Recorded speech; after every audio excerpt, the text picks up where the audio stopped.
Ang paggising ni Andrea ay isang paghaharap sa realidad na kanyang pinipilit tanggapin. 6 na buwan na ang lumipas mula nang isinampa ng kanyang asawang si Rafael ang petisyon para sa annulment. Ang dahilan, hindi raw siya karapat-dapat bilang asawa at ina. Ang mas masakit, gusto nitong kunin ang lahat ng ari-arian na pinaghirapan nila at higit sa lahat, ang solong kustodiya ng kanilang nag-iisang anak, si Micaela. Habang nasa kasagsagan ng paglilitis, halos himatayin si Andrea nang biglang tumayo ang kanyang 7 taong gulang na anak at lumapit sa hukom. Your Honor. Nagsimula si Micaela. Ang maliit niyang boses ay nanginginig, ngunit puno ng determinasyon. Maari ko po bang ipakita sa inyo ang isang bagay na hindi po alam ni Mami? Tumango ang hukom, at buong tapang na itinaas ni Micaela ang kanyang lumang cellphone, pinindot ang play sa screen. Ang sumunod na sandali ay nagpatahimik sa buong courtroom, nag-iwan sa lahat na nakatulala at hindi makagalaw. Ang umagang iyon ay nagsimula tulad ng karaniwan sa kanilang bahay sa isang subdivision sa Cavite. Si Andrea, isang dating sikat na interior designer na nagsakripisyo ng karera para sa pamilya, ay abala sa pagluluto ng almusal. Amoy tosino at sinangag ang bumubuo sa buong kusina, kasabay ng tunog ng telebisyon na nagpapalabas ng umagang balita mula sa sala. Ngunit sa likod ng lahat ng iyon, naroon ang nakaraang taon na parang isang malamig na pader sa pagitan nila ni Rafael. 7:00, bumaba si Rafael. Suot ang kanyang puting barong na handa na para sa kanyang trabaho bilang isang high-ranking executive sa isang multinational company. Walang emosyon na ibinigay ni Andrea ang kape at almusal. Umupo si Rafael, ang mga matay nakatutok sa kanyang tablet. Medyo matamis ang kape ngayon, Andrea, sabi niya, nang hindi man lang tumitingin. Pasensya na, Rafael. Akala ko tama na ang timpla. Mahinang sagot ni Andrea. Hindi sumagot si Rafael. Nagpatuloy lang sa pagkain. Nagsimula ng harapin ni Andrea ang katotohanan na ang dating mainit nilang tahanan ay naging isang malamig na bahay. Nasaan ang dating Rafael na laging nagbibiro? Siguro, nawala na ito nang nagsimulang humaba ang mga business trip nito at dumalas ang mga overtime sa opisina. Gising na ba si Micaela? Tanong ni Rafael habang patuloy na nagbabasa sa tablet. Opo. Rafael. Naliligo na. Pababa na rin yon para mag-almusal. Tugon ni Andrea. Sakto namang bumaba si Micaela. Suot ang kanyang malinis na uniforme. Mommy, Daddy, good morning. Masayang bati ni Micaela. Hinalikan ang pisngi ng ina at pagkatapos ay nilapitan si Rafael. Sa wakas, ibinaba ni Rafael ang kanyang tablet at pilit na ngumiti sa kanyang anak. Good morning, baby. Ubusin mo na ang almusal mo. Ihahatid ka ni Daddy sa school, sabi ni Rafael. Yehey! Sasama si Daddy! Sigaw ni Micaela. Nakahinga ng maluwag si Andrea. Sa harap ni Micaela, nagsusumikap pa rin si Rafael na magpanggap na normal ang lahat. Ang maikling sandali ng almusal na iyon ang tanging oras na mayroon sila bilang isang pamilya. Pagkatapos kumain ni Micaela, tumayo agad si Rafael. Kinuha ang kanyang briefcase at hinalikan ang noo ng anak bago maglakad patungo sa pinto. Gaya ng dati, nilampasan niya si Andrea na para bang hindi ito umiiral. Walang paalam, walang halik, ni isang sulyap ay wala. Tanging ang ugong ng sasakyan ni Rafael papalayo ang nag-iwan kay Andrea sa katahimikan ng kanilang malaking bahay. Ginugol ni Andrea ang natitirang bahagi ng umaga sa kanyang mga gawain. Paglilinis ng mesa, paghuhugas ng pinggan, pagsasampay ng damit, at pag-aayos ng kwarto. Lahat ay ginawa niya ng maayos. Palagi niyang sinisikap na siguraduhin na perpekto ang bahay. Iniisip niya na baka kung sapat ang kalinisan ng bahay, kung sapat ang sarap ng kanyang luto, kung sapat siyang tahimik, babalik ang dating Rafael. Ngunit ang dating Rafael ay matagal nang nawala. Tanghali, sinundo ni Andrea si Micaela mula sa eskwelahan. Ito ang paborito niyang bahagi ng araw, ang marinig ang mga kwento ni Micaela tungkol sa kanyang mga kaklase, sa kanyang art class, o sa kanyang baon. Mami, nakakuha po ako ng 5 stars kay ma'am kanina kasi nasagot ko yung tanong niya. Masayang kwento ni Micaela habang hawak ang kamay ng ina. Wow, ang galing naman ng baby ko. Papuri ni Andrea sabay kurot sa maliit na ilong ni Micaela. Nakarating sila sa bahay. Habang tinutulungan ni Andrea si Micaela na magtanggal ng sapatos, may narinig silang humintong motorsiklo sa harap ng gate. Isang courier na nakauniforme ang tumawag sa kanyang pangalan. Ma'am Andrea, may package po. Kumunot ang noo ni Andrea. Wala siyang in-order na kahit ano. Naglakad siya patungo sa gate at tinanggap ang isang malaki at makapal na brown envelope. Walang pangalan ang nagpadala. Tanging logo lamang ng isang law firm sa kanang itaas na sulok. Nagsimulang kumabog ng hindi normal ang dibdib ni Andrea. "Kanino po galing, Mami?" Tanong ni Micaela na sumunod sa kanya. "Hindi ko alam, anak. Baka sulat lang. Magpalit ka na muna ng damit, ha? Pagkatapos, mag-lunch na tayo," sabi ni Andrea. Pilit na pinapakalma ang kanyang boses. Pagkatapos tumakbo ni Micaela sa kanyang kwarto, umupo si Andrea sa sofa sa sala. Nanginginig ang kanyang mga kamay habang pinupunit ang sobre. Sa loob, may isang salansan ng makakapal na papel. Ang unang pangungusap sa pinakaunang pahina ang nagpatigil sa paghinga ni Andrea. Petisyon para sa annulment. Tila huminto ang mundo ni Andrea. Umugong ang kanyang mga tainga. Paulit-ulit niyang binasa ang mga salita. Umaasang nagkakamali lang ang kanyang mga mata. Pangalan ng petitioner, Rafael. Pangalan ng respondent, Andrea. Batayan ng petisyon. Ang asawa ay ganap na nabigo sa pagtupad ng kanyang mga tungkulin. Nasuklam si Andrea. Bigo? Inialay niya ang buong buhay niya para sa bahay na ito. Iniwan niya ang kanyang karera dahil iyon ang hiling ni Rafael. Inalagaan niya si Micaela. Sinigurado niyang plansado ang damit ni Rafael tuwing umaga. Ano ang ibig sabihin ng bigo? Nagpatuloy siya sa pagbabasa ng mga sumunod na pahina. Nanlalabo ang kanyang mga mata habang tinitignan ang mga hinihiling ni Rafael. Ang mga hinihiling ay brutal. Hindi lang annulment ang gusto ni Rafael.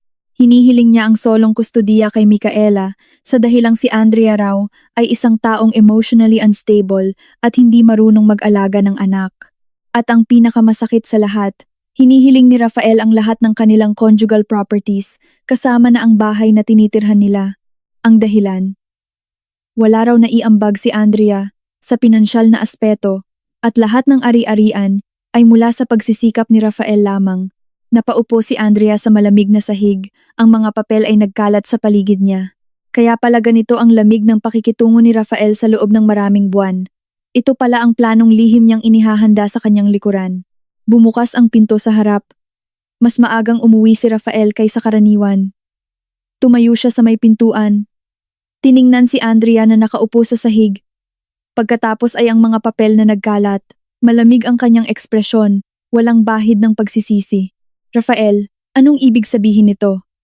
Nanginginig na tanong ni Andrea. Nagsisimula ng mamuo ang mga luha.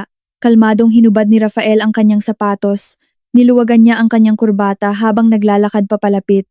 Hindi siya tumanggi, hindi nagpaliwanag. Kinumpirma niya lang kung ano ang nabasa mo. Malamig niyang sabi. "Hindi ko na kayang mabuhay kasama ka, Andrea. Bigo ka.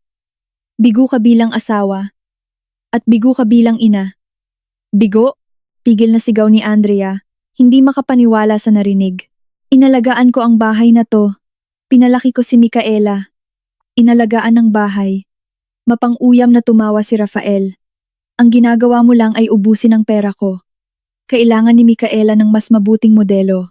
Isang taong competent, hindi isang taong iiyak-iyak lang at magrereklamo tulad mo. Pero lahat ng ari-arian. Ang bahay na to. Rafael, hindi mo sila maaaring kunin sa akin." Nagsimulang mag-hysterical si Andrea. Lumuhod si Rafael at tinitigan ang mga mata ni Andrea nang may matalim at puno ng puot na tingin, isang tingin na hindi pa nakita ni Andrea kailanman. "Kaya ko. At gagawin ko. Nakalap na ng abogado ko ang lahat ng ebidensya. Wala kang makukuha, Andrea. Lalabas ka sa bahay na yan na walang dalang kahit isang sentimo." Tumayo si Rafael at inayos ang kanyang suit. Sumulyap siya sa hagdan, tinitiyak na hindi naririnig ni Micaela. "At maghanda ka," ngumisi si Rafael, isang ngisi na nagpatigas ng dugo ni Andrea. "Sabi ng abogado ko, kahit ang sarili mong anak ay magpapatotoo sa korte kung gaano ka kainutil na ina." Nanigas si Andrea sa takot. Hindi lang siya gustong hiwalayan ni Rafael, gusto niya siyang wasakin hanggang sa wala nang matira. Hindi nakatulog si Andrea ng gabing iyon. Pagkatapos ng brutal na komprontasyon, pumasok si Rafael sa guest room at nilock ito mula sa loob na para bang si Andrea ay isang banta. Ginugol ni Andrea ang gabi sa kwarto ni Micaela, nakaupo sa silya sa tabi ng kama ng kanyang anak. Pinagmasdan niya ang payapang mukha ni Micaela na mahimbing na natutulog. Walang tigil ang pag-agos ng kanyang mga luha. Paanong nasabi ni Rafael na magpapatotoo si Micaela laban sa kanya? Si Micaela ang kanyang mundo. Ano ang sinabi ni Rafael sa kanilang munting anak? Ang isiping iyon ay mas nagpahirap sa kanya kaysa sa lahat ng ibang akusasyon. Kinaumagahan, kumilos si Rafael na parang walang nangyari. Ginising niya si Micaela, inihanda ang uniforme nito at inihatid sa eskwelahan. Hindi niya kinausap si Andrea. Nang magtanong si Micaela kung bakit namumugto ang mata ng kanyang ina, basta na lang sumagot si Rafael. Medyo masama lang ang pakiramdam ni Mommy. Baby, pagkaalis nila, doon na tuluyang bumuhos ang panik ni Andrea. Kailangan niyang lumaban. Hindi niya maaaring isuko na lang si Micaela.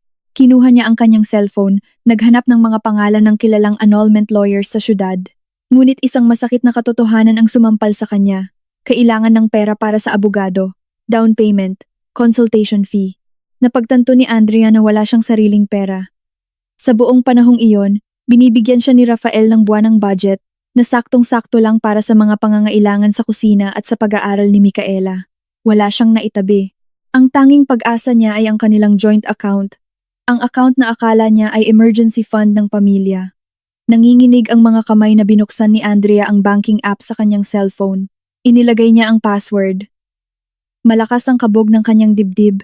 Nang lumabas ang balanse sa screen, nang hina ang mga tuhod ni Andrea. 0. Wala nang laman ang account. Hindi maaari. Dapat ay may daan-daang libo roon. Paulit-ulit na pinindot ni Andrea ang refresh button. Umaasang system error lang ito, ngunit ang numerong 0 ay nakatitig pa rin sa kanya. Binuksan niya ang transaction history. Nanlaki ang kanyang mga mata sa takot. Simula 6 na buwan na ang nakalipas, sistematikong nag-withdraw si Rafael ng malalaking halaga, inililipat sa ibang account na hindi kilala ni Andrea. Ang huling withdrawal ay ginawa 3 araw na ang nakalipas, sinimut ang natitirang pera sa account. Plinano ito ni Rafael. Hindi lang siya iniwan. Sinadya niyang paralisahin siya sa pinansyal na paraan para hindi siya makalaban. Humagulgol si Andrea sa desperasyon. Paano siya kukuha ng abogado nang walang kahit isang kusing? Naalala niya ang kanyang mga alahas na bigay noong kasal. Tumakbo siya sa kwarto at binuksan ang kanyang jewelry box. Walang laman. Tanging ilang murang imitation jewelry na lang ang natira. Kinuha pa ni Rafael, kahit ang mga alahas niya noong kasal. Sa gitna ng kawalan ng pag-asa, naalala ni Andrea ang isang dating kaibigan na nagtrabaho sa isang public attorney's office. Tinawagan niya ang kaibigan, ikinuwento ang kanyang sitwasyon habang humihikbi. Ang kaibigan niya, bagamat naawa, ay walang gaanong magawa kundi magbigay ng isang pangalan. Attorney Garcia ang pangalan niya, sabi ng kaibigan. Maliit lang ang opisina niya sa isang lumang gusali sa Binondo. Hindi siya mahal na abogado, pero tapat siya at dedikado. Subukan mong puntahan. Ipaliwanag mo ang sitwasyon mo. Baka sakaling matulungan ka niya. Walang ibang pagpipilian si Andrea. Nag-book siya ng Grab, gamit ang natitirang cash sa kanyang pitaka at pumunta sa ibinigay na address. Ang opisina ni Attorney Garcia ay eksakto sa paglalarawan. Maliit, simple, at nasa ikalawang palapag ng isang gusaling kupas na ang pintura. Si Attorney Garcia ay isang lalaking nasa katamtamang edad, may makapal na salamin, at kalmado ang dating. Matyaga niyang pinakinggan ang kwento ni Andrea nang hindi pumuputol, paminsan-minsan lang tumatango at nagsusulat. Pagkatapos ni Andrea, huminga ng malalim si Attorney Garcia. Mabigat ito, Ginang Andrea, mahina niyang sabi. Pinaghandaan itong mabuti ng asawa ninyo. Hindi lang siya gustong makipaghiwalay. Gusto niya kayong wasakin. Alam ko po, Attorney, pero wala na po akong pakialam sa yaman. Si Micaela lang po ang gusto ko. Tulungan ninyo po ako, Attorney. Wala po akong pera ngayon, pero babayaran ko po kayo. Huhulugan ko po kahit anong trabaho gagawin ko. Desperadong pakiusap ni Andrea. Tinitigan ni Attorney Garcia si Andrea sandali. Huwag muna nating isipin ang bayad, Ginang. Ang mahalaga ngayon ay kumilos tayo agad. Nakasampa na ang petisyon. Kailangan nating maghanda agad ng sagot. Pagkatapos, hiniling ni Attorney Garcia na maghintay si Andrea. Lumabas siya ng kwarto at bumalik makalipas ang ilang minuto, dala ang isang folder. Kopya iyon ng petisyon na isinampa ng panig ni Rafael. Ang abogado ng asawa ninyo ay si Attorney De La Cruz. Kilala siyang tuso at hindi nag-aatubiling gumamit ng maruruming paraan, paliwanag ni Attorney Garcia. Tingnan natin kung ano ang mga ebidensyang inihain nila. Tumango si Andrea, malakas ang kabog ng kanyang dibdib. Binuksan ni Attorney Garcia ang folder. Ang unang pahina ay mga litrato. Nagulat si Andrea nang makita ang mga litrato ng loob ng kanilang bahay. May litrato ng tumpok ng maruruming pinggan sa kusina. Litrato ng magulong sala na may mga laruan. Litrato ng tumpok ng maruruming damit sa laundry basket. Pero hindi ito patas. Protesta ni Andrea. Ito yung mga litratong kinunan noong may sakit ako. 3 araw akong may mataas na lagnat noon at ayaw akong tulungan ni Rafael. Sinadya niyang kunan yon. Iyan din ang kutob ko, Ginang. Ginawa ito para palabasin na isa kayong tamad at pabayang may bahay. Mapait na sabi ni Attorney Garcia. Lumipat sila sa susunod na pahina. Mga credit card bill. Nakita ni Andrea ang listahan ng mga biniling mamahaling gamit na hindi naman niya binili. Mga designer bag, alahas, mga bill sa mamahaling restaurant. Hindi ako to. Hindi ako bumili ng lahat ng yan, Rafael. Opo. Supplementary card. Si Rafael ang nag-asikaso. Sabi niya, gamitin ko raw kung kailangan, pero siya ang madalas humiram. Sabi niya na limit na raw ang primary card niya. Diyos ko! Tinrap niya ako! Naramdaman ni Andrea na umiikot ang kanyang paligid. Lahat ng maliliit na kabaitan ni Rafael ay bahagi pala ng kanyang masamang plano. Pagkatapos ay huminto si Attorney Garcia sa isang makapal na dokumento sa dulo at ito ang pinakamabigat, Ginang Andrea. Ano po yan, Attorney? Testimonya mula sa isang expert witness, isang child psychologist. Ibinigay ni Attorney Garcia ang report kay Andrea. Binasa niya ito. Ang report ay nakasulat sa malamig at klinikal na lengguwahe. Nakasaad doon na ang psychologist ay nagsagawa ng hidden observation sa interaksyon ni na Andrea at Micaela. Ang conclusion, si Andrea ay isang inang emotionally unstable, madalas sumigaw, pabaya sa pangangailangan ng anak, at nagdudulot ng masamang impluensya sa psychological development ni Micaela. Inirerekomenda ng report na ang solong kustodiya ay ibigay kay Rafael para sa kapakanan ng mental health ng bata. Hindi ko maintindihan, kailan ginawa ang observation na to? Hindi pa ako nakakakilala ng psychologist, sabi ni Andrea, nanginginig ang boses. Ayon sa report, ginawa ang observation sa mga pampublikong lugar, sa playground, sa mall, kapag sinusundo ninyo si Micaela sa eskwelahan, paliwanag ni Attorney Garcia. Tinitigan niya ng maigi si Andrea. Hindi maaari. Laging masaya si Micaela kapag kasama ako. Paninira to. Sino ang psychologist na to? Ibinuklat ni Attorney Garcia ang unang pahina ng report. Ang pangalan niya ay Sofia. Isang babaeng nagngangalang Sofia. Sabi ni Attorney Garcia, nakalagay lahat ng credentials niya rito. Mukha siyang napaka-profesional at kapani-paniwala. Tinitigan ni Attorney Garcia si Andrea ng seryoso. Kilala ninyo ba ang babaeng ito? Si Sofia? Umiling si Andrea sa gitna ng panik. Muli na namang tumulo ang kanyang mga luha. Hindi po, attorney. Hindi ko po kilala. Hindi ko pa siya nakikita sa buong buhay ko. Ang manirahan sa iisang bubong kasama ang taong sumusubok na wasakin ka ay isang tahimik na impyerno. Hindi umalis si Rafael sa bahay. Lumipat lang siya sa guest room. Ang dating mainit na tahanan ay parang isang nagyayelong larangan ng digmaan. Bawat sulok ng bahay ay may nakatagong emosyonal na patibong. Kinailangan ni Andrea na mamuhay kasama ang kanyang kaaway, makita ito tuwing umaga, at magpanggap na normal ang lahat sa harap ni Micaela. Perpektong isinagawa ni Rafael ang kanyang estratehiya. Sa harap ni Micaela, siya ang pinakamagaling na ama sa mundo. Umuuwi siya ng maaga, isang bagay na ilang buwan na niyang hindi ginagawa. Nag-uuwi siya ng mamahaling mga regalo. Isang hapon, umuwi siya dala ang isang malaking kahon na may larawan ng isang cartoon princess. Bagong tablet para kay Micaela. Masayang sabi ni Rafael, sabay buhat kay Micaela. Mas maganda to kaysa sa luma mo. Maganda ang camera at nilagyan na ni Daddy ng maraming games. Nagningning ang mga mata ni Micaela. Wow! Thank you, Daddy! Si Andrea na nagtutupi ng damit sa sala ay napalunok na lang. Kumikirot ang kanyang puso. Alam niya ang ginagawa ni Rafael. Binibili ni Rafael ang katapatan ng kanilang anak. Hindi makasabay si Andrea. Wala siyang pera para ibili ng kahit ano si Micaela. Tingnan mo anak. sabi ni Rafael habang binubuksan ang bagong tablet, sabay sulyap ng mapang-asar kay Andrea. Mamaya pag kay daddy ka na sumama, bibili tayo ng bagong laruan linggo-linggo. Hindi tulad ng mami mo na nagtutupi lang ng damit. Natigil si Andrea sa pagtutupi, naninikip ang dibdib. Gusto niyang sumigaw. Gusto niyang murahin si Rafael, pero hindi niya magawa sa harap ni Micaela. Kung magagalit siya, mapapatunayan niya lang ang akusasyon ni Rafael na siya ay emotionally unstable. Kaya nanahimik na lang si Andrea, yumuko, at nagpatuloy sa pagtutupi, hinahayaang kumalat ang lason ng mga salita ni Rafael sa silid. Nagpatuloy ang terorismo araw-araw.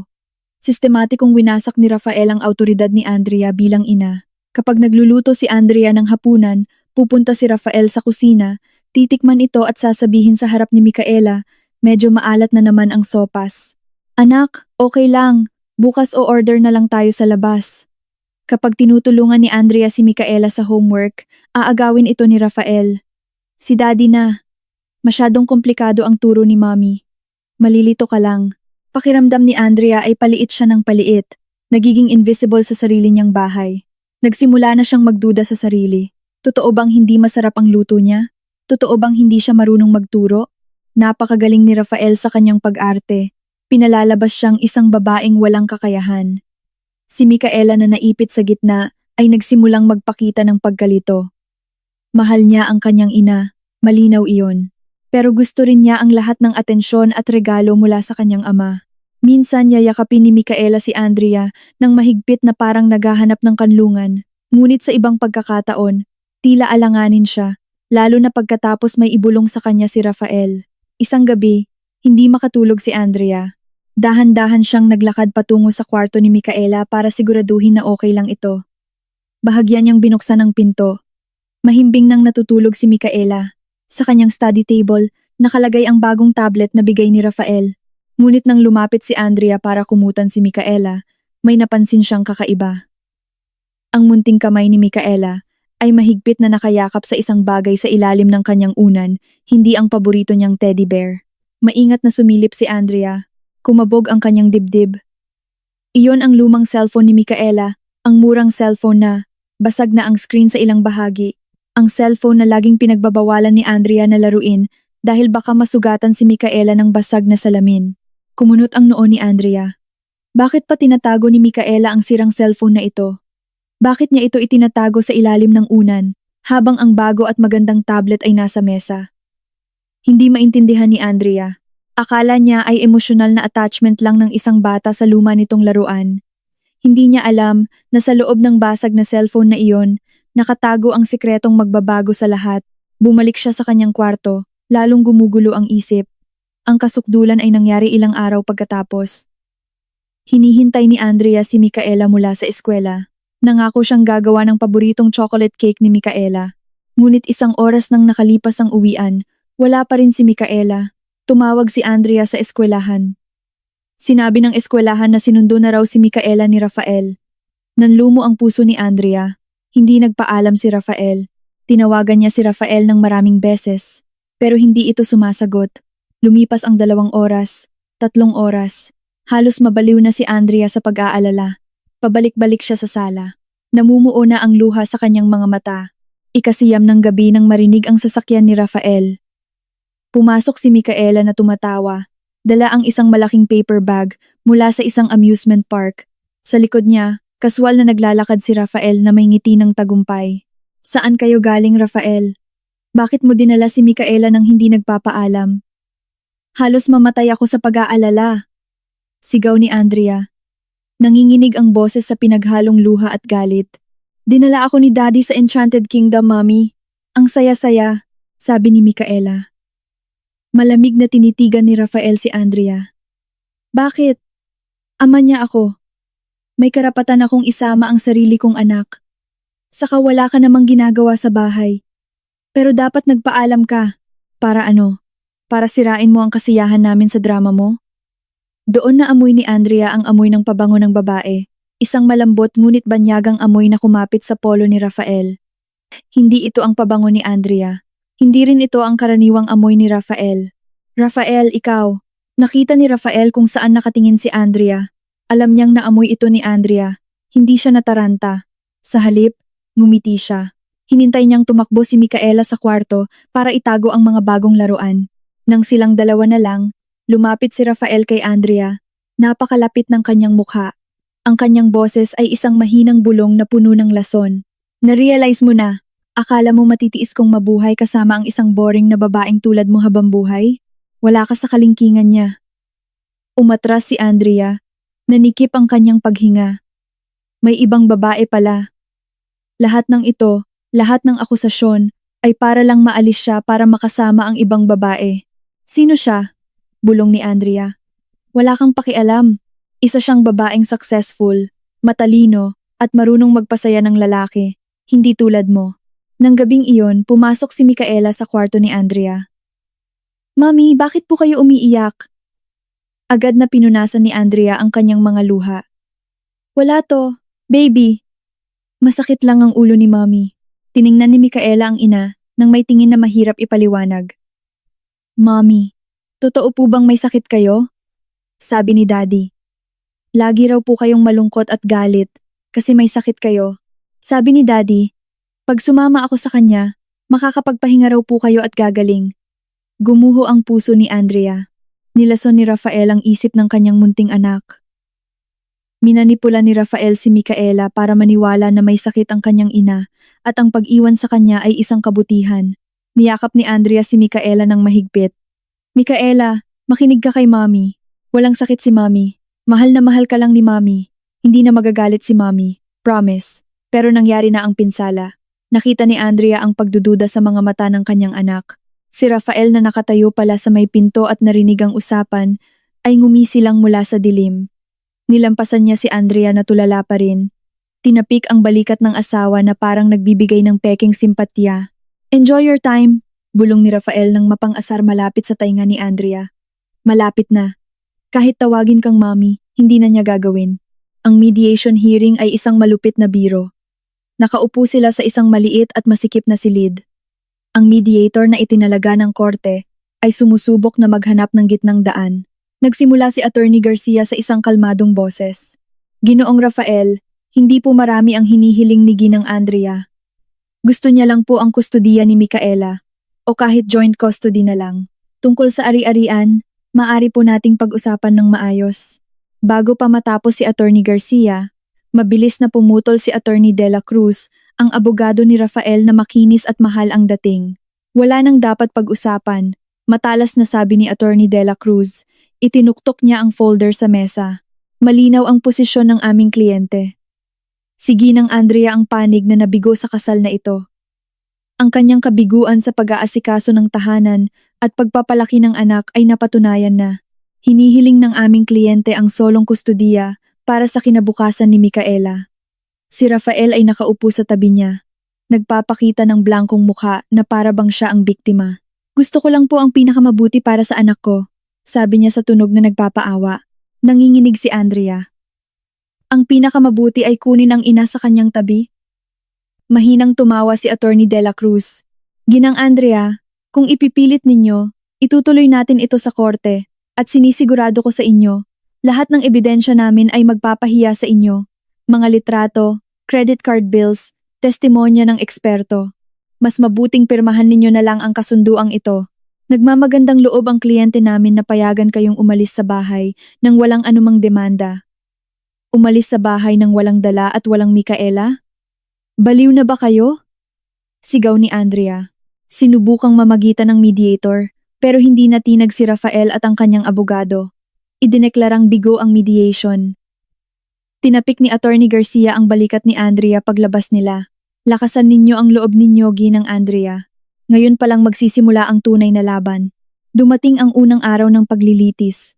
Nasusuka si Andrea mula pa umaga. Pinaalalahanan na siya ni Attorney Garcia na manatiling kalmado anuman ang mangyari. Ang korte ay malamig at nakakatakot. Matataas na pader na gawa sa kahoy, mabibigat na upuan, at ang martilyo ng hukom ay napakamakapangyarihan. Nakaupo si Rafael sa kabilang panig, kasama si Attorney De La Cruz. Mukha siyang napakakumpiyansa sa kanyang mamahaling suit. Binuksan ang sesyon, unang nagsalita si Attorney De La Cruz. Matatas siyang magsalita, malakas, at puno ng kumpiyansa ang kanyang boses. Inilatag niya ang kanyang bersyon ng mga katotohanan. Ipinakita niya ang mga litrato ng magulong bahay. Tinawag si Andrea na isang marumi at tamad na may bahay. Ipinakita niya ang mga credit card bill. Inakusahan si Andrea na maluho at iresponsable sa pinansyal na aspeto. Your Honor, sabi ni Attorney De La Cruz sa dramatikong tono, ang kliyente ko, si Ginoong Rafael, ay nagtrabaho ng husto, nagpakahirap, samantalang ang kanyang asawa sa bahay ay nagwawaldas lang ng pera at pinababayaan ang anak at tahanan. Gustong sumigaw ni Andrea na kasinungalingan lahat iyon. Gusto niyang isigaw na si Rafael ang nag-set up sa kanya. Si Rafael ang gumamit ng card. Si Rafael ang sadyang kumuha ng litrato noong may sakit siya. Ngunit kinuyom niya lang ang kanyang mga kamay sa ilalim ng mesa. Pinigilan siya ni Attorney Garcia sa isang mapagpakalma na tingin. Nang si Attorney Garcia na ang nagsalita, sinubukan niyang pabulaanan ang mga ito. Ipinaliwanag niya na ang mga litrato ay kinuha sa maling konteksto, na ang mga credit card bill ay ginamit mismo ni G. Rafael. Ngunit ang kanyang argumento ay tila mahina. Salita lang ni Andrea laban sa pisikal na ebidensya na iniharap ni Attorney De La Cruz. Nag-take down notes ang hukom, ngunit blanko ang kanyang ekspresyon, at dumating ang sandaling pinakakinatatakutan ni Andrea.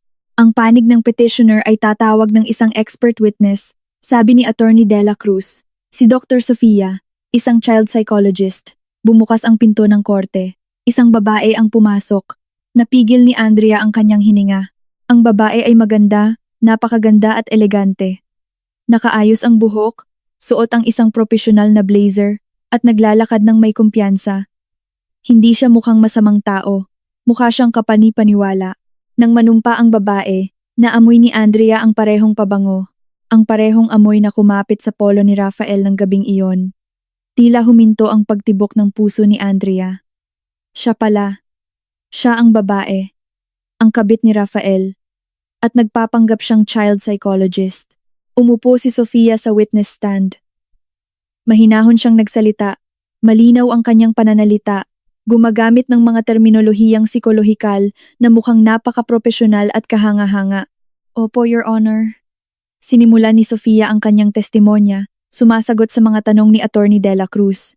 Nagsagawa po ako ng serya ng naturalistic behavioral observations kay Ginang Andrea at sa kanyang anak na si Micaela sa loob ng nakaraang 3 buwan. At ano po ang inyong natuklasan, Doktora? Tanong ni Attorney De La Cruz. Binuksan ni Sofia ang kanyang mga tala. Ang aking mga natuklasan ay lubhang nakakabahala. Nakakita ako ng isang pattern ng hindi pare-pareho at pabago-bagong pag-uugali mula kay Ginang Andrea. May mga indikasyon ng malaking emotional distress. Sinimulan ni Sofia na isa-isahin ang kanyang mga kasinungalingan, ginagawang sandata ang mga katotohanan. Unang obserbasyon. Sa isang shopping mall, nakita si Ginang Andrea na pilit na hinihila si Micaela. Nagsasalita sa mataas na tono hanggang sa umiyak si Micaela sa takot sa harap ng publiko. Ito ay nagpapakita ng mababang kontrol sa emosyon. Napapikit si Andrea. Naalala niya ang araw na iyon. Muntik nang tumakbo si Micaela patungo sa maling escalator at hinila niya ito pabalik habang sumisigaw sa gulat. Micaela! Mag-ingat ka! Hindi siya galit. Natakot siyang mapahamak si Micaela. Pero binaluktot ito ni Sofia bilang verbal abuse. Pangalawang obserbasyon. Sa playground, pagpapatuloy ni Sofia, si Ginang Andrea ay mas abala sa kanyang cellphone, pinababayaan si Micaela na mag-isang naglalaro. Nang madapa si Micaela, hindi agad napansin ni Ginang Andrea. Nang mapansin niya, ang kanyang reaksyon ay OA. Tila hysterikal na lalo pang nagdulot ng trauma kay Micaela sa pagkadapa nito. Muli, kasinungalingan. Naalala ni Andrea na nagre-reply siya sa text ni Rafael na nagtatanong ng listahan ng bibilhin. Nadulas si Micaela at nagulat nga si Andrea. Agad siyang tumakbo at niyakap si Micaela para pakalmahin ito. Ang reaksyon niya ay reaksyon ng isang nag-aalalang ina. Hindi hysterikal. Ang conclusion ko, sabi ni Sofia ng may matatag na tono, nakatingin diretso sa hukom. Si Ginang Andrea ay walang matatag na kapasidad sa emosyon para mag-alaga ng isang 7 taong gulang na bata. May malakas na indikasyon ang parental alienation syndrome, kung saan hindi sinasadyang ipinapasa ni Ginang Andrea ang kanyang kalungkutan at mga problemang emosyonal sa anak. Para sa mental health ni Micaela, mariin kong inirerekomenda na ang solong kustudiya ay ibigay sa mas matatag na figura. Ang kanyang ama, si Ginoong Rafael. Natahimik ang korte. Ang testimonya ni Sofia ay napakalakas, napakasyentipiko, at napakasira. Umiyak si Andrea ng walang tunog. Kasinungalingan yan, bulong niya kay Attorney Garcia. Lahat kasinungalingan. Siya ang kabit ni Rafael. Siya yung babae. Kalma lang po, Ginang, kinakabahang sagot ni Attorney Garcia. Huwag po kayong magre-react. Iyon ang gusto nila. Tumayo si Attorney Garcia para sa cross-examination. Doktora Sofia, sigurado po ba kayo na makakagawa kayo ng ganoong kabigat na diagnosis mula lamang sa malayo ang obserbasyon? Bahagyang ngumiti si Sofia. Sa katunayan po, ang naturalistic observation kung saan hindi alam ng subject ay ang pinakatumpak, attorney. Walang pagkukunwari. Ito po ang purong tunay na pag-uugali. Binayaran po ba kayo ni G? Rafael, para sa testimonya ninyong ito? Hindi po. Binayaran po ako para sa aking profesional na serbisyo bilang isang eksperto, attorney. Hindi para sa aking conclusion. Ang conclusion ko ay objektibo, batay sa datos mula sa field. Malinis na sagot ni Sofia. Walang nagawa si Attorney Garcia. Masyadong magaling umiwas si Sofia. Nasarahan niya ang lahat ng butas. Ipinagpaliban ang sesyon ng araw na iyon. Lumabas si Andrea ng silid. Nanghihina ang mga binti. Pakiramdam niya ay wasak na siya. Nakita niya si Rafael na bahagyang ngumiti at tumango nang may kasiyahan kay Sofia. Sa lobby, sumandal si Andrea sa pader. Bumuhos ang kanyang mga luha. Talo na po tayo, attorney. Talo na tayo. Nasa kanila ang lahat. Nanahimik sandali si Attorney Garcia. Ang kanyang mga mata ay matalim na nakatingin kina Rafael at Sofia na magkasamang naglalakad sa di kalayuan. Nag-iingat na hindi magmukhang halata. Pero hindi sapat ang layo. Hindi pa po natin masasabi, Ginang. Mahinang sabi ni Attorney Garcia, naniningkit ang mga mata. Napansin ko po, may kakaiba sa paraan ng pagtingin niya sa asawa ninyo noong akala niya ay walang nakatingin. Hindi iyon tingin ng isang profesional na psychologist sa kanyang kliyente. Humarap si Attorney Garcia kay Andrea. Kailangan nating alamin kung sino talaga siya. Ilang araw bago ang susunod na paglilitis, ipinatawag ni Attorney Garcia si Andrea sa kanyang opisina. Mukha siyang pagod. Ang tumpok ng mga papeles sa kanyang mesa ay mas makapal kaysa dati. Ginang Andrea, sinubukan ko ng alamin ang background niya. Sabi ni Attorney Garcia, diretso sa punto. Ang resulta ay hindi tulad ng inaasahan natin. Kumabog ang dibdib ni Andrea. Ano po ang ibig ninyong sabihin, attorney? Malinis ang credentials niya. Sobrang linis. Huminga ng malalim si Attorney Garcia. Minasahe ang kanyang ilong. Nakatala siya sa asosasyon ng mga psychologist. Mayroon siyang rehistradong klinika. Kumpleto lahat ng papeles niya. Maaaring isa siyang tunay na psychologist na binayaran ni Rafael para magsinungaling o pineke ni Rafael ang lahat ng impormasyong ito ng napakalinis. Ang tiyak, hindi natin siya maaaring atakihin sa paratang na pekeng psychologist. Ibabasura lang ng korte ang akusasyon natin. Ang kaunting pag-asa na nabuo kay Andrea ay biglang namatay. So hindi po natin mapapatunayan na nagsisinungaling siya? Hindi po natin mapapatunayan na hindi siya psychologist? Ang tanging paraan ay pabulaanan ng kanyang testimonya. At ibig sabihin niyan, kayo ang kailangang magpatotoo. Seryosong tinitigan ni Attorney Garcia si Andrea. Kailangan ninyong ikwento ang lahat mula sa inyong pananaw, tungkol sa mga litrato, sa credit card, sa pag-uugali ni Rafael, at ang pinakamahalaga, hindi kayo dapat magpadala sa emosyon. Siguradong susubukan kayong galitin ni Attorney Dela Cruz. Gusto niyang magmukha kayong hysterical sa harap ng hukom. Eksakto sa inilarawan ni Sofia. Dahan-dahang tumango si Andrea. Naiintindihan ko po, attorney. Susubukan ko po. Dumating ang araw, si Andrea na ang nakaupo sa witness stand. Pagkatapos manumpa, nagsimula si Attorney Garcia sa malumanay na mga tanong. Ginagabayan si Andrea na ikuwento ang kanyang buhay bilang isang may bahay. Ipinaliwanag ni Andrea sa boses na pilit niyang pinapanatili na kalmado. Ikinuwento niya kung paano niya iniwan ang kanyang trabaho para mag-focus sa pag-aalaga kay Micaela. Ikinuwento niya ang kanyang pang-araw-araw na gawain mula madaling araw hanggang gabi. Tungkol sa mga litrato ng magulong bahay. Ginang Andrea, maari ninyo po bang ipaliwanag ang konteksto? Tanong ni Attorney Garcia. Opo, attorney. Ang mga litratong iyon ay kinunan ni Rafael mga 2 buwan na ang nakalipas. Noong panahong iyon, may mataas po akong lagnat sa loob ng 3 araw. Halos hindi po ako makabangon sa kama. Humingi na po ako ng tulong kay Rafael na asikasuhin ang bahay. Pero sabi niya abala siya sa trabaho kaya po naging magulo ang bahay. Wala po akong lakas para maglinis, paliwanag ni Andrea. At tungkol po sa mga credit card bill, supplementary card po iyon na nakapangalan sa akin. Pero mas madalas po na si Rafael ang may hawak ng card, sabi niya. Madalas daw po kasing ma-reach ang limit ng primary card niya para sa mga business-related expenses. Nagtiwala po ako sa kanya. Hindi po ako bumili ng mga mamahaling bag o alahas na iyon. Wala po akong kaalam-alam sa mga bill na iyon hanggang sa makita ko sa petisyon. Ikinuwento ni Andrea ang lahat ng may katapatan. Nakikita niya ang ilang manonood na nagsisimulang magbulungan. Ang ilan ay tumitingin sa kanya ng may awa. Ngunit nanatiling tahimik ang hukom, blanko ang kanyang mukha. Pagkatapos, si Attorney De La Cruz na ang tumayo, ang tusong abogado. Inayos ang kanyang kurbata at lumapit sa witness stand na may mapangmaliit na ngiti. Ginang Andrea, simula niya sa isang pekeng matamis na tono. So gusto ninyong sabihin na ang asawa ninyo, si Ginoong Rafael, na nagtatrabaho ng husto para kumita ng pera, ay sinadya kayong iset up? Ganoon ba? Nautal si Andrea. Hindi ko po sinabing. Ikinukwento ko lang po kung ano ang nangyari. Pero ganoon ang tunog. Ang asawa ninyo ang kumuha ng litrato ng maruming bahay.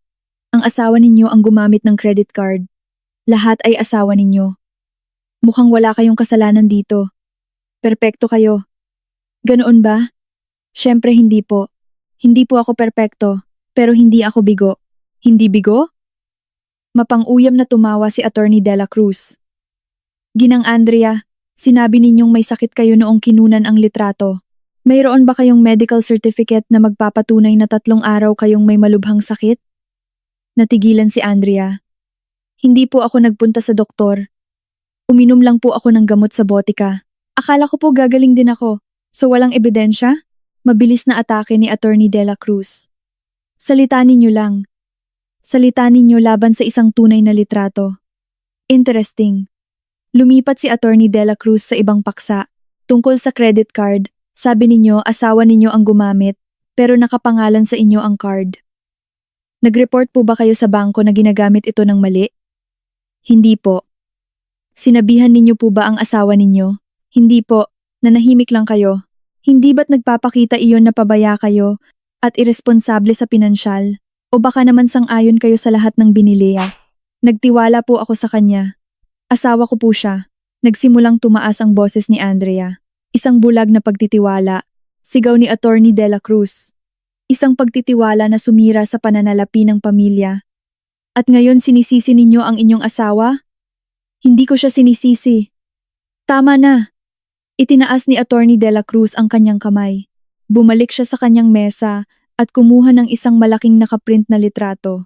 Itinaas niya ito para makita ng hukom at ng lahat. Your Honor, I would like to present Exhibit P, 12.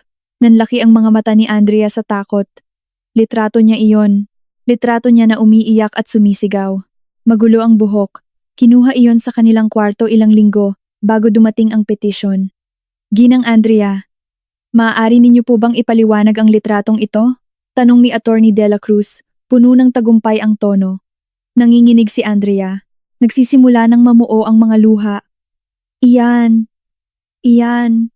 Hindi ba't ito ang tunay na ebidensya sa sinabi ni Dr. Sofia? Emosyong hindi matatag. Histerikal. Ito ba ang mukha ng isang competent na ina? Hindi ninyo naiintindihan. Humikbi si Andrea. Bumuhos na ang kanyang mga luha. Nung gabing iyon, kagagaling lang ni Rafael sa trabaho.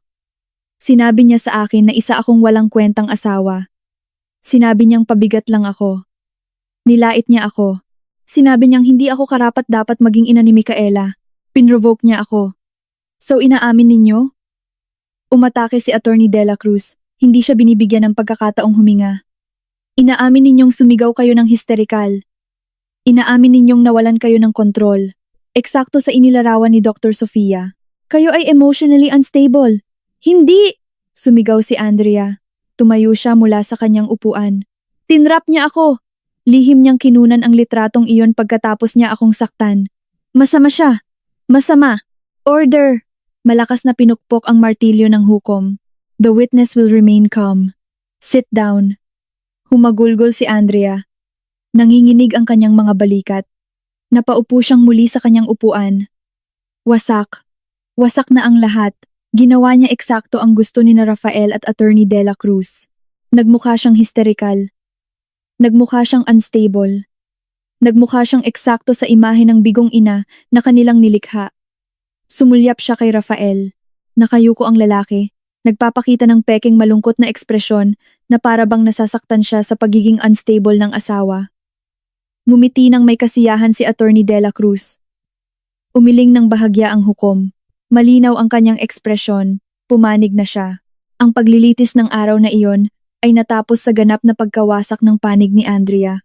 Sinubukan siyang pakalmahin ni Attorney Garcia paglabas nila. Pero manhid na si Andrea. Tapos na po ang lahat, mahina niyang bulong. Nang gabing iyon ang pinakamahabang gabi sa kanyang buhay. Ang pagbaba ng hatol ay gaganapin kinabukasan. Alam ni Andrea na matatalo siya. Mawawala sa kanya si Micaela. Pumasok siya sa kwarto ni Micaela. Natutulog na ang kanyang anak. Wala si Rafael sa bahay. Siguro ay maagang ipinagdiriwang ang kanyang tagumpay kasama si Sofia. Umupo si Andrea sa gilid ng kama. Hinaplos ang buhok ng anak, dahan-dahang tumulo ang kanyang mga luha sa pisngi ni Micaela, dahilan para bahagyang gumalaw ang bata. Mommy! Binuksan ni Micaela ang kanyang mga mata, antok pa. Tulog ka na ulit, baby! Bulong ni Andrea. Paos ang boses sa kaiiyak. Niyakap niya ang anak ng mahigpit, marahil sa huling pagkakataon bilang kanyang buong ina. Ano man ang mangyari bukas, gusto kong malaman mo, mahal na mahal ka ni Mommy palagi. Naramdaman ni Micaela ang lungkot ng ina. Yumakap din siya ng mahigpit. Mahal din po kita, Mommy. Dahan-dahang binitawan ni Andrea ang yakap. Doon niya ito nakita muli. Sa ilalim ng unan ni Micaela, ang dulo ng luma at basag na cellphone. Mahigpit pa ring yakap ito ni Micaela, kahit sa pagtulog. Hindi maintindihan ni Andrea kung bakit ganoon na lang ang attachment ni Micaela sa sirang bagay na iyon. Ngunit ng gabing iyon, masyado siyang wasak para isipin pa ito. Hinalikan na lang niya ang noo ng anak at lumabas para harapin ang katapusan ng kanyang mundo. Ang courtroom ay mas malamig kaysa karaniwan. Ang hangin ng umagang iyon ay mabigat at nakakasakal. Nanigas si Andrea sa kanyang upuan. Namumugto at blanko ang mga mata. Hindi siya natulog buong gabi. Sa tabi niya, si Attorney Garcia ay nakatingin diretso sa unahan na may malungkot na ekspresyon. Ginawa na niya ang lahat ng kanyang makakaya, ngunit alam niya, tulad ni Andrea, na isang malaking pader ang kanilang kinakaharap. Sa kabilang panig, iba ang kapaligiran. Mukhang sariwa at kumpiyansa si Rafael sa kanyang bagong suit. Paminsan-minsan siyang ngumingiti at nakikipagbulungan kay Attorney De La Cruz. Abot kamay na nila ang tagumpay. Sa hanay ng mga manonood, nakita ni Andrea si Sofia.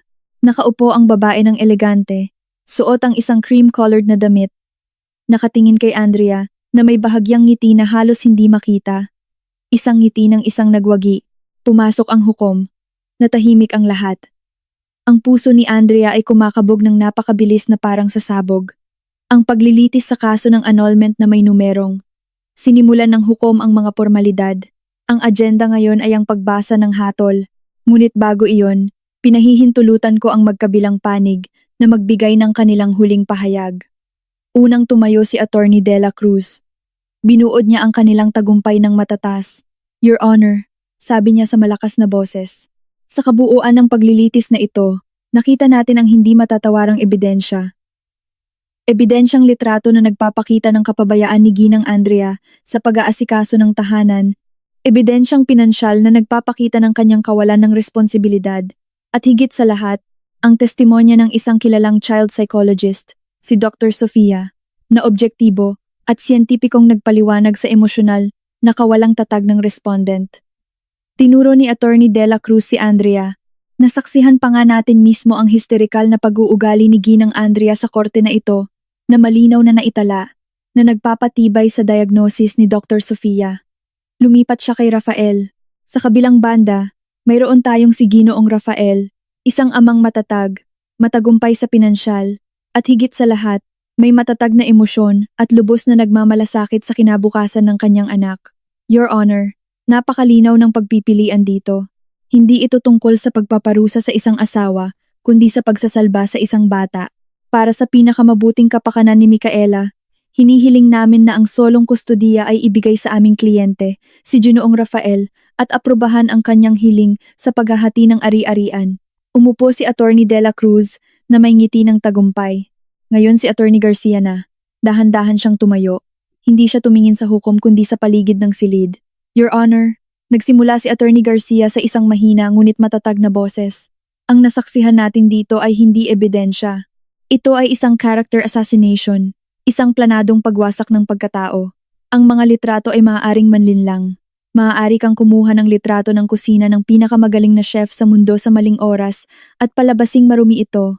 Ang mga bill ay maaaring manipulahin lalo na kung ang isang panig ang may hawak ng buong kontrol sa pananalapi at tiwala ng isa. At ang testimonya ng eksperto, isang eksperto na nag-obserba lang mula sa malayo, gumawa ng malalaking conclusion mula sa ilang insidente na kinuha sa maling konteksto. Mas matimbang ba iyon kaysa sa ugnayang binuo ng isang ina sa loob ng 7 taon? Tumingin si Attorney Garcia diretso kay Rafael. Your Honor, hindi tayo nagsasalba ng bata. Nakikita natin ang isang sakim na asawa na sinusubukang tanggalin ang kanyang asawa, nakawin ang kanyang ari-arian, at malupit na agawin ang tanging pinakamahalagang bagay sa kanyang asawa, ang kanyang anak. Si Andrea ay isang mabuting ina, sabi niya, bahagyang nanginginig ang boses sa emosyon. Hindi siya perpekto. Walang inang perpekto. Ngunit inialay niya ang kanyang buhay para kay Micaela. Huwag nating hayaan na sirain ng paninira ang ugnayang iyon. Nakikiusap po ako. Gamitin ninyo ang inyong konsensya. Umupo si Attorney Garcia, natahimik ang silid. Maganda ang kanyang argumento, emosyonal. Ngunit alam ni Andrea na hindi ito sapat. Ang argumento ni Attorney Garcia ay batay sa paniniwala. Ang argumento ni Attorney De La Cruz ay batay sa pisikal na ebidensya at testimonya ng eksperto. Sa mata ng batas, malinaw na kung sino ang mananalo. Natahimik ang hukom. Isinuot niya ang kanyang salamin at binuksan ang makapal na folder sa kanyang harapan. Ito na ang sandali. Matapos pag-aralan ang lahat ng dokumento, pakinggan ang testimonya ng magkabilang panig at timbangin ang lahat ng ebidensyang iniharap. Sinimulan ng hukom sa isang blankong tono. Pakiramdam ni Andrea ay pinipiga ang kanyang puso na itala ng korte na ang panig ng petitioner, si Ginoong Rafael, ay matagumpay na nakapagpakita ng mahahalagang ebidensya. Pagpapatuloy ng hukom, yumuko si Andrea, ipinikit ang mga mata. Una, ang mga biswal na ebidensya tulad ng mga litrato ay nagpakita ng kapabayaan sa pamamahala ng tahanan mula sa panig ng respondent, si Ginang Andrea. Ikalawa, ang ebidensyang pinansyal ay nagpakita ng malaking hindi pagkakapantay-pantay sa paggasta mula sa credit card na nakapangalan sa respondent.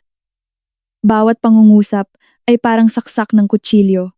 At ang pinakamabigat, sabi ng hukom, ang kanyang boses ay tila pinalalim, ay ang testimonya mula sa expert witness, si Dr. Sofia, tungkol sa kondisyong emosyonal ni Ginang Andrea. Ang testimonyang ito, na sa kasamaang palad ay pinatibay pa ng sariling pag-uugali ng respondent sa huling paglilitis, ay nagbibigay ng isang napakababahalang larawan sa korte tungkol sa psikolohikal na kapaligiran para sa paglaki ng isang bata. Nagsimulang umiyak si Andrea ng tahimik. Tapos na! Sumulyap si Rafael kay Andrea. Isang manipis at malupit na ngiti ng tagumpay ang sumilay sa kanyang mga labi. Si Sofia sa likuran niya ay umayos ng upo, handa ng pumalakpak. Batay sa lahat ng nabanggit na pagsasaalang-alang, sabi ng hukom, itinaas ang kanyang martilyo, lalo na para sa pinakamabuting kapakanan at mental health ng bata, si Micaela, kung kaya't nagpa siya ang korte na. Teka! Ang boses ay maliit, ngunit bumasag sa katahimikan ng korte, matalas at malinaw.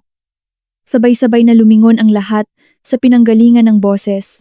Sa bahagyang bukas na pinto sa likod ng courtroom, nakatayo si Micaela. Mag-isa siya. Suot pa ang kanyang uniforme. Tiyak na nakapuslit siya papasok. Ang mukha ni Rafael ay nagbago mula sa pagiging mayabang tungo sa pagkagulat, pagkatapos ay pamumutla. Micaela! Anong ginagawa mo rito? Lumabas ka! Guard! Sigaw niya sa panik. Micaela, anak, halika rito kay daddy. Subok ulit ni Rafael pilit na pinapakalma ang boses. Pero hindi gumalaw si Micaela. Humakbang siya papasok sa courtroom. Ang kanyang maliliit na yabag ay umalingaw-ngaw sa marmol na sahig. Hindi siya tumingin sa kanyang ina na nakatulala. Hindi siya tumingin sa kanyang ama na mukhang galit. Tumingin siya diretso sa hukom. Ang korte na kanina tahimik na naghihintay sa hatol ay ngayon ay natigilan. Ang martilyo na handa ng ipokpok ay nanatili sa ere. Nanlaki ang mga mata ng hukom sa munting figura na nakatayo sa may pinto. Lumingon si Andrea. Pakiramdam niya ay malalaglag ang kanyang puso. Micaela, bulong niya. Hindi makapaniwala. Anong ginagawa ng anak niya rito? Sino ang nagdala sa kanya? Ang reaksyon ni Rafael ang pinakamabilis. Ang kanyang mukha na kanina mayabang at puno ng tagumpay ay naging abo sa putla. May purong panik sa kanyang mga mata. Micaela, sigaw niya, malakas at hindi na nagpapanggap na kalmado. Anong ginagawa mo rito? Lumabas ka! Hindi ito palaruan. Guard, bakit may nakapasok na bata? Natigilan si Micaela sa sigaw ng kanyang ama, pero hindi siya umatras. Sa halip, humakbang pa siya papasok. Micaela, sabi ni Daddy. Lumabas ka! Sigaw muli ni Rafael. Ngayon, ay bahagya ng nakatayo ang kanyang abogado, si Attorney De La Cruz, ay nataranta rin. Tumayo siya at nagsalita sa hukom. Your Honor, this is highly irregular. This is a closed hearing. A minor should not be here interrupting the proceedings. Please order the guard to escort this child out. Si Andrea ay tulala pa rin. Nalilito. Ang isang bahagi ng puso niya ay durog na makita si Micaela sa nakakatakot na lugar na ito. Ang isa pang bahagi ay natatakot. Ano ang sasabihin ni Micaela? Nagtagumpay ba si Rafael na lasunin ng tuluyan ang isip ni Micaela? Sasabihin ba ni Micaela sa harap ng hukom na mas pinipili niya ang kanyang ama? Ang isiping iyon ay nagpasuka kay Andrea. Your Honor, please consider. Biglang narinig ang boses ni Attorney Garcia. Pinipigilan si Attorney De La Cruz. Malinaw na may sadya ang bata rito. Kinabukasan niya ang nakataya, hindi natin siya maaaring baliwalain. Itinaas ng hukom ang kanyang kamay. Seryoso ang kanyang mukha. Silence. Umalingaw-ngaw ang kanyang boses. Tinitigan niya ng matalim sina Rafael at Attorney De La Cruz. Pinatahimik ang kanilang protesta. Pagkatapos, ang kanyang mga mata ay bumaling kay Micaela. Lumambot ang kanyang tingin. Dahan-dahang naglakad si Micaela. Ang kanyang maliliit na yabag ay malakas na narinig sa tahimik na marmol na sahig. Huminto siya sa gitna, sa pagitan ng mga mesa ng magkabilang abogado. Tumingin siya diretso sa hukom na nakaupo sa kanyang mataas na trono.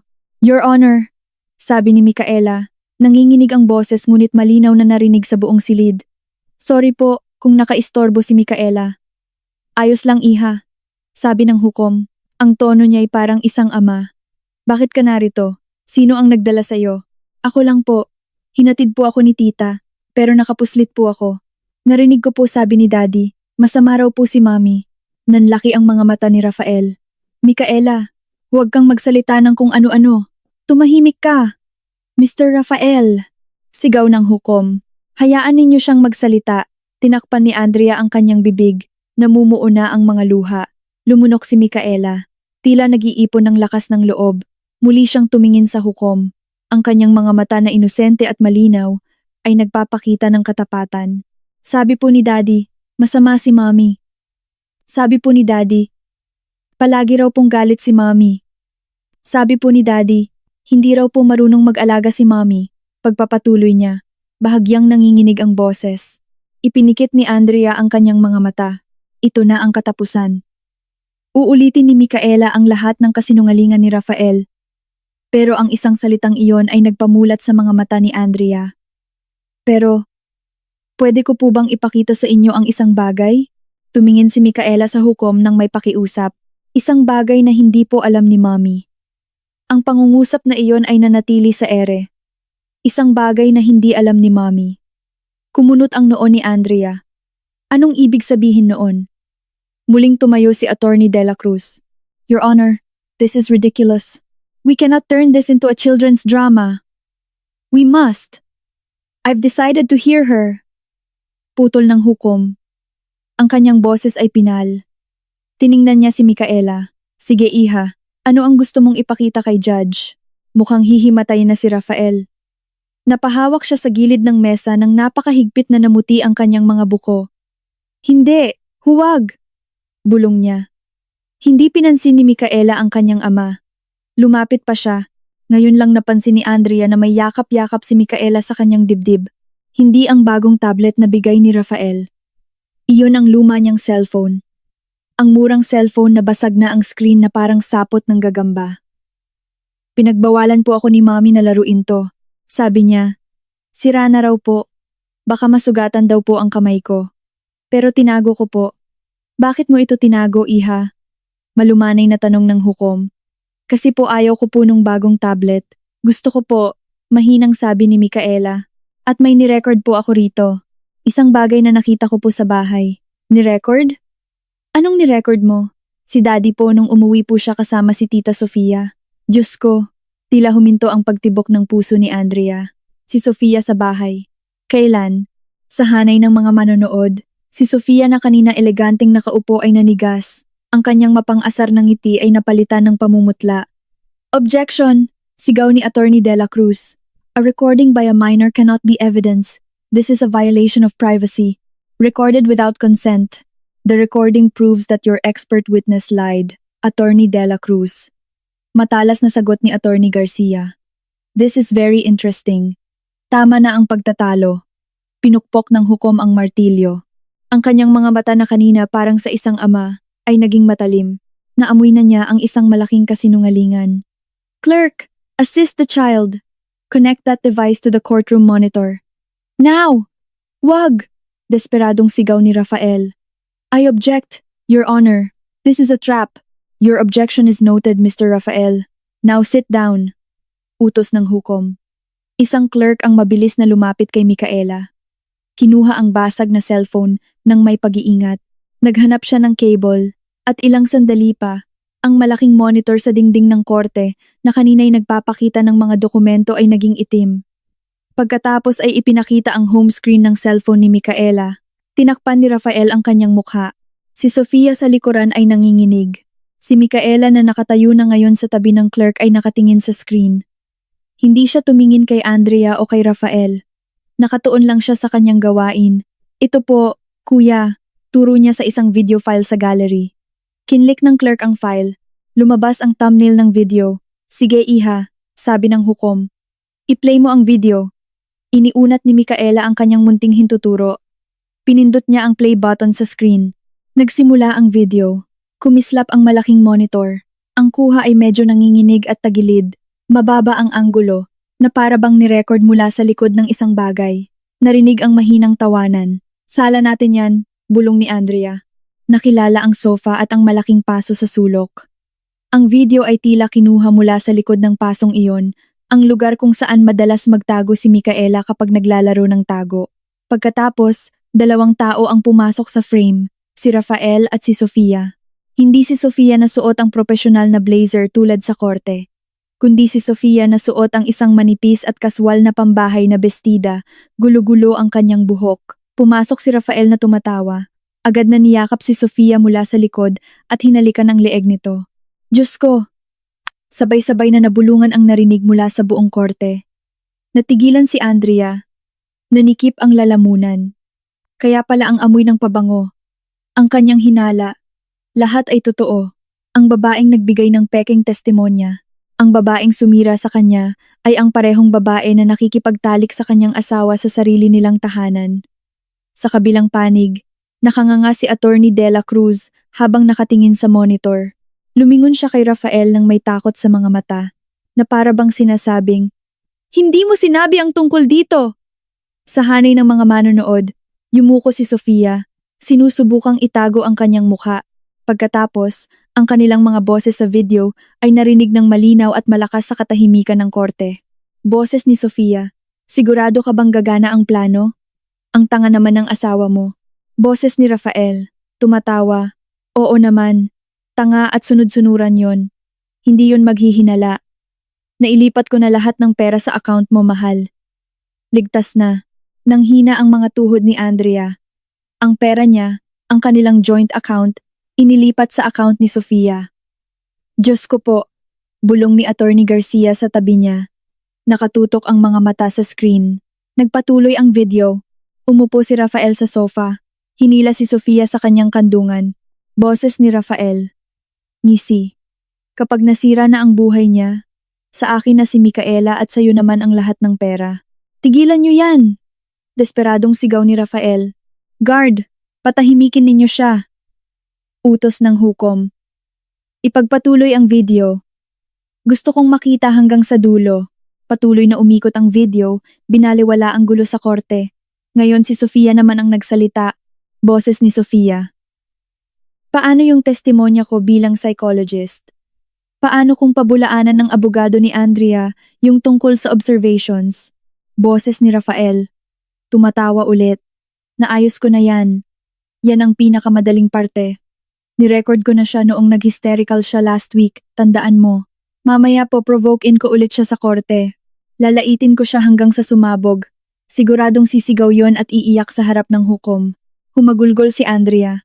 Naalala niya ang kanyang testimonya, ang litrato, ang kwento. Tinrap niya ako. Boses ni Rafael sa video. Kapag nag-hysterical na siya, magmumukhang perpekto ang testimonya mo. Makikita mismo ng hukom na isa siyang baliw na babae. Walang maniniwala sa kanya. Maniniwala sila kay Dr. Sofia, ang propesyonal. Sa huli, ipinakita sa video sina Rafael at Sofia na masayang tumatawa, nag-cheers gamit ang mga baso ng alak. Nagtapos ang video. Naging itim ang screen. Natahimik ang korte sa loob ng ilang segundo. Ang tanging maririnig ay ang hikbi ni Andrea at ang hirap na paghinga ni Rafael habang hawak ng mga guwardiya. Ang lahat sa silid, ang hukom, mga clerk, mga manonood, kahit si Attorney De La Cruz ay nakatingin sa itim na screen nang may pagkasuklam. Kasasaksi lang ng sabwatan na binalak ng napakadetalyado. Panloloko, panunumpa ng kasinungalingan, pagnanakaw, at pagmamanipula sa korte. Sa hanay ng mga manonood, may mga nagsimulang lumingon sa likod. Hinahanap si Sofia. Ayun siya, yung babae. Sigaw ng isang tao. Napagtanto ni Sofia na nabisto na siya. Sa panik, tumalon siya mula sa kanyang upuan at mabilis na tumakbo patungo sa pinto sa likod. Si Micaela, ang munting bayani na kanina pa nakatayo habang pinapanood ang video, ay lumingon. Hindi siya tumingin kay Rafael na hawak ng mga guwardiya. Tumingin siya sa kanyang ina. Ang kanyang mga inosenteng mata ay nagsalubong sa mga mata ni Andrea na puno ng luha. Ang hukom na namumula ang mukha sa galit, itinaas ang kanyang martilyo. Hindi na niya ito dahan-dahang ipinukpok. Ibinagsak niya ito sa mesa ng buong lakas. Order! Ipagpapatuloy ang session. Mga guwardiya, isara ang lahat niyang pinto. Huwag hayaang may makalabas. Hulihin ang babae na yan. Hulihin si Dr. Sofia, ngayon din. Sumabog ang korte sa isang kontroladong kaguluhan. Ang pagbagsak ng martilyo ng galit na hukom ay nagsilbing utos at hudyat ng pagpapakawala ng tensyon. Ang dalawang guwardiya na kanina nakahawak kay Rafael ay sapilitang kinaladkad siya pabalik sa upuan. Hindi na sumisigaw si Rafael. Humihingal na lang siya. Nanlalaki ang mga mata. Basang-basa ng pawis ang kanyang mamahaling polo. Alam niyang tapos na ang lahat. Sa likod na pinto, isa pang kaguluhan ang nangyari. Si Sofia sa kanyang panik ay hindi mabuksan ang malaking pinto na ipinasara ng hukom. Paulit-ulit niyang pinihit ang doorknob, tinutulak ito ng walang saysay. Mabilis siyang hinarang ng isang babaeng guwardiya. Napaluhod si Sofia. Ang kanyang propesyonal na maskara ay tuluyang natanggal. Hindi na siya ang kalmado at kapani-paniwalang psychologist. Isa na lang siyang takot na babaeng humahagulgol. Eksakto sa litratong ginamit niya para itrap si Andrea.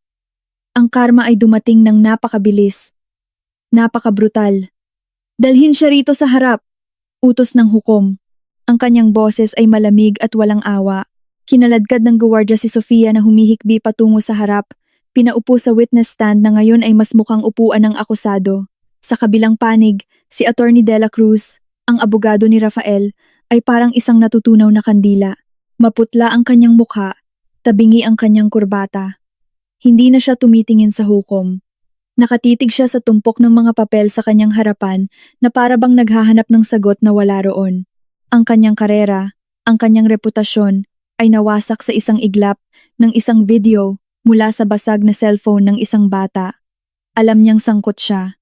Maaaring hindi niya alam ang tungkol sa relasyon, pero alam niya ang tungkol sa inareglong litrato at sa inihandang testimonya para itrap si Andrea. Si Andrea naman ay nakaupo pa rin. Pinapanood niya ang eksena sa kanyang harapan na parang nanonood ng pelikula. Ang kanyang mga hikbi ay humupa na, napalitan ng isang manhid na pagkagulat. Sa tabi niya, marahang tinatapik ni Attorney Garcia ang kanyang likod. Ngunit ang mga mata nito ay matalim na nakatingin sa hukom, handa para sa huling atake. Si Micaela ay tahimik na nakatayo sa tabi ng clerk. Siya ang sentro ng kapayapaan sa gitna ng bagyo. Nakatingin lang siya sa kanyang ina na para bang tinitiyak na okay lang ito. Huminga ng malalim ang hukom. Inayos ang kanyang roba. Tinitigan niya si Rafael, pagkatapos si Sofia, pagkatapos si Attorney De La Cruz. Ginoong Rafael, simula ng hukom, ang kanyang boses ngayon ay kalmado ngunit nakakatakot. Ang video na iyon ay pag-aari ng inyong anak, ni-record sa inyong tahanan. Sasabihin pa rin ba ninyong ito ay peke? Itinaas ni Rafael ang kanyang ulo, blanko ang mukha. Tinrap ako, mahina niyang sabi. Isang kahabag-habag na huling pagtatangka, ang babaeng iyan, si Sofia. Siya ang nagplano ng lahat. Nang marinig iyon ni Sofia, sumigaw siya. Sinungaling. Ikaw ang nag-utos sa akin. Ikaw ang nagsabing pakakasalan mo ako. Ikaw ang nagsabing ililipat mo ang lahat ng pera niya sa account ko. Ginawa ko ang lahat ng ito para sa'yo. Tumahimik. Muling ibinagsak ng hukom ang martilyo. Pareho lang kayo. Ang inyong mga pag-amin ay naitala na sa records ng korte. Bumaling ang hukom kay Sofia. Ginang Sofia, umupo kayo sa upuang iyan sa ilalim ng panunumpa at nagbigay ng peking testimonya. Ginamit ninyo ang inyong profesional na credentials para sirain ang buhay ng isang ina at tumulong sa isang krimen. Hindi ninyo lang nilabag ang inyong code of ethics. Nagsagawa kayo ng perjury sa harap ng korte na ito. Pagkatapos ay tiningnan ng hukom si Attorney De La Cruz. At kayo Attorney De La Cruz, alam ninyo, o dapat ay alam ninyo, na ang mga ebidensyang iniharap ninyo, kasama ang testimonyang ito, ay peke. Pinrovoke ninyo ang isang saksi sa nakaraang sesyon para tumugma sa peking naratibo ng inyong kliyente. Dinungisan ninyo ang karangalan ng propesyong ito. Sisiguraduhin kong babawiin ng Integrated Bar of the Philippines ang inyong lisensya. Yumuko lang si Attorney De La Cruz. Hindi makapagsalita. Sa wakas, tiningnan ng hukom si Rafael. Napakatalim ng kanyang tingin na para bang kayang balatan ang lalaki ng buhay.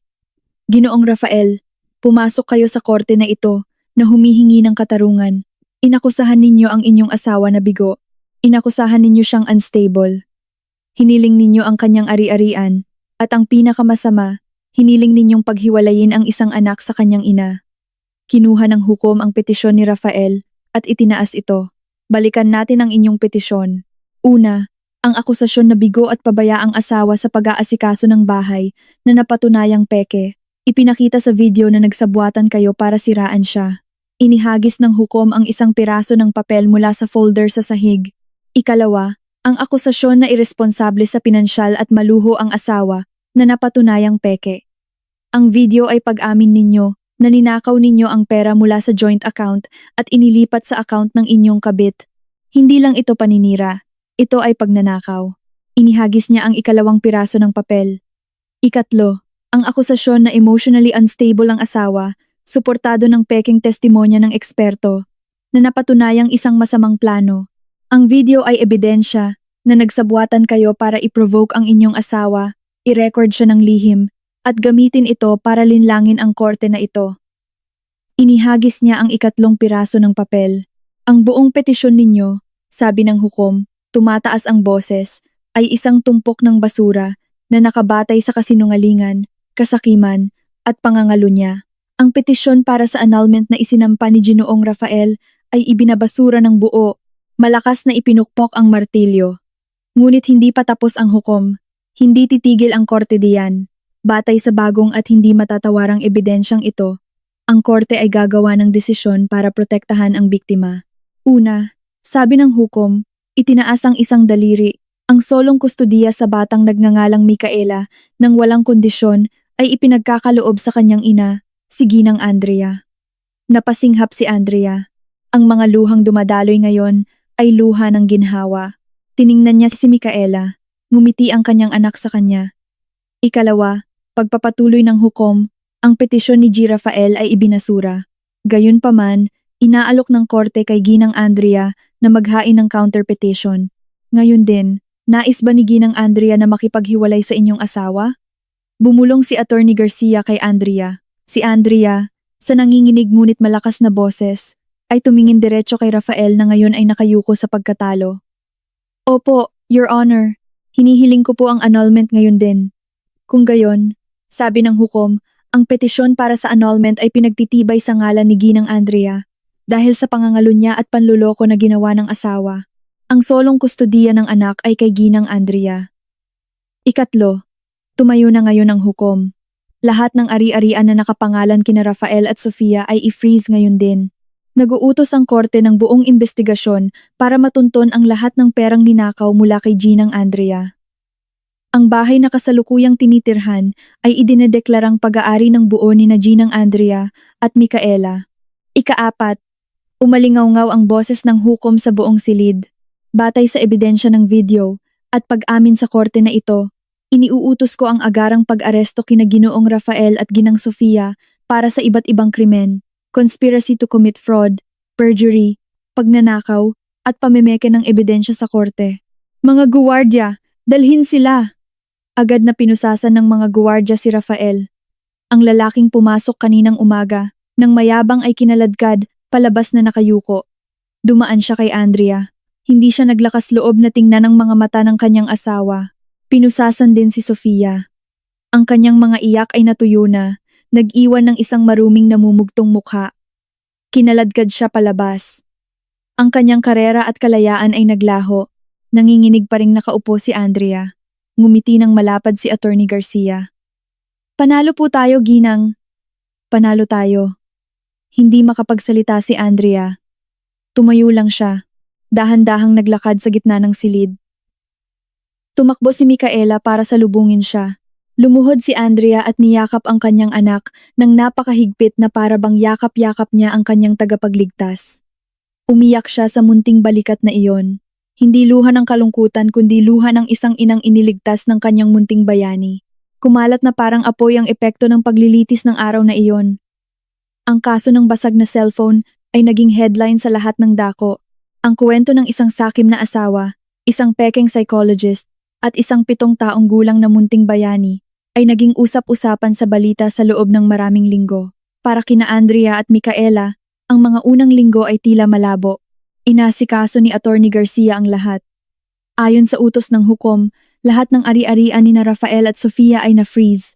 Napatunayan ng investigasyon na halos ₱1,000,000 ang nailipat ni Rafael sa account ni Sofia sa loob ng 1 taon. Ang pera ay matagumpay na nabawi at naibalik sa isang bagong account na nakapangalan kay Andrea. Ang malaki at malamig na bahay ay opisyal nang naging pag-aari ni Andrea, ngunit hindi na niya kayang manirahan doon. Masyadong maraming masamang alaala, masyadong maraming anino ni na Rafael at Sofia sa bawat sulok. Sa pahintulot ni Attorney Garcia, ibinenta ni Andrea ang bahay. Ang pinagbentahan ay higit pa sa sapat para magsimula ng bagong buhay. Ang parusa, para sa mga kontrabida, ay mabilis at mabigat na iginawad. Dahil sa napakalakas na ebidensya, si Rafael ay hinatulan ng 9 na taong pagkakakulong para sa panloloko, pagnanakaw, at perjury. Si Sofia, na napatunayang tunay ang credentials bilang psychologist ngunit ginamit ito sa krimen, ay hinatulan ng 8 taon at ang kanyang lisensya ay binawi habang buhay. Si Attorney De La Cruz ay agad na nadisbar at nahaharap sa kasong kriminal dahil sa pakikipagsabuatan. Ang karma ay ganap na nabayaran. 3 buwan pagkatapos ng araw ng paghatol, ang tawanan ng mga bata ay maririnig sa isang maliit at maaliwalas na parke.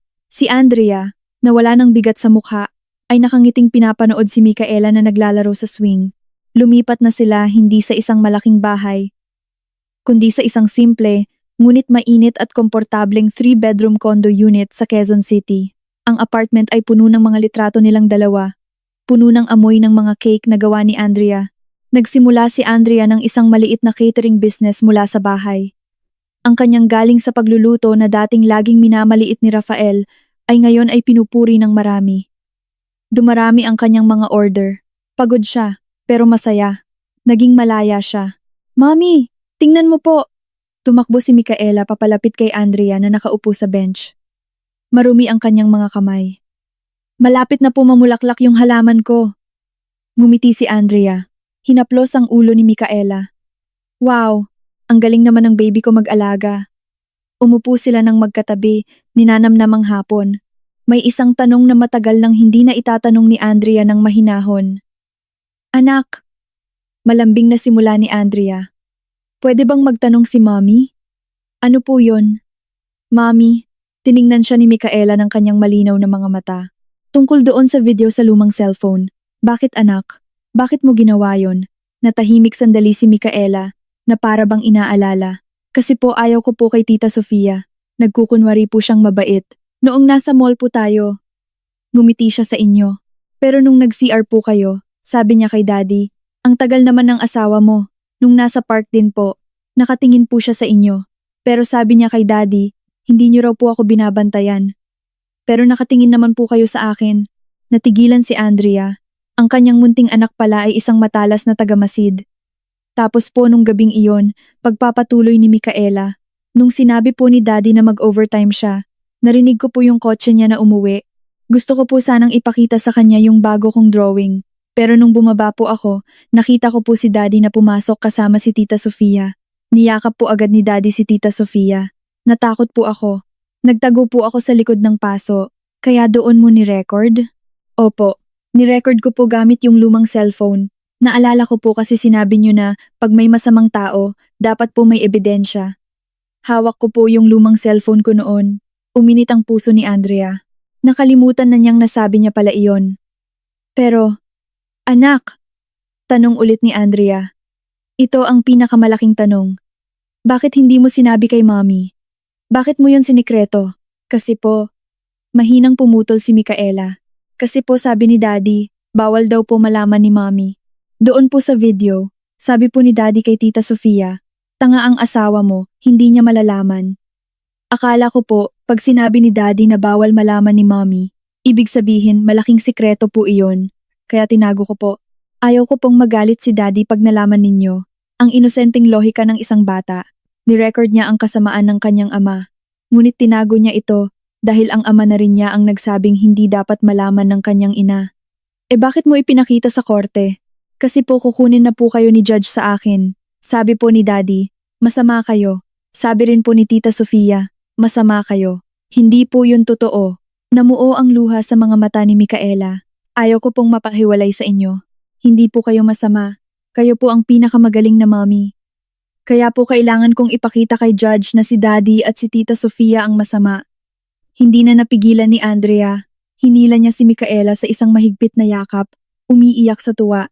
Sa buong panahong iyon, pinahirapan siya ng akusasyon ni Rafael na isa siyang bigong ina. Samantalang nasa harap niya ang pinakamatibay na ebidensya na hindi siya nabigo. Pinalaki niya ang isang pambihirang anak na babae. Isang batang matalas na nakikita ang pagkakaiba ng totoo at peke. Isang batang matapang na kumilos mag-isa para protektahan ang kanyang ina. Isang batang may dalisay na pakiramdam ng katarungan. Salamat anak. Bulong ni Andrea sa buhok ng kanyang anak. Salamat sa pagligtas mo kay Mommy. Gumanti ng yakap si Micaela. Mahal po kita, Mommy. Mahal na mahal din kita, anak. Binitawan ni Andrea ang yakap. Tinitigan ang maliwanag na mukha ng kanyang anak. Sa wakas, naintindihan ni Andrea. Hindi siya kailanman nabigo. Nang hindi niya namamalayan, pinalaki niya pala ang isang matatag na tagapagtanggol sa loob mismo ng kanyang tahanan. Ngayon na may tapat ng ngiti, silang dalawa ay humakbang pasulong para salubungin ang isang bagong kabanata ng buhay na mas masaya.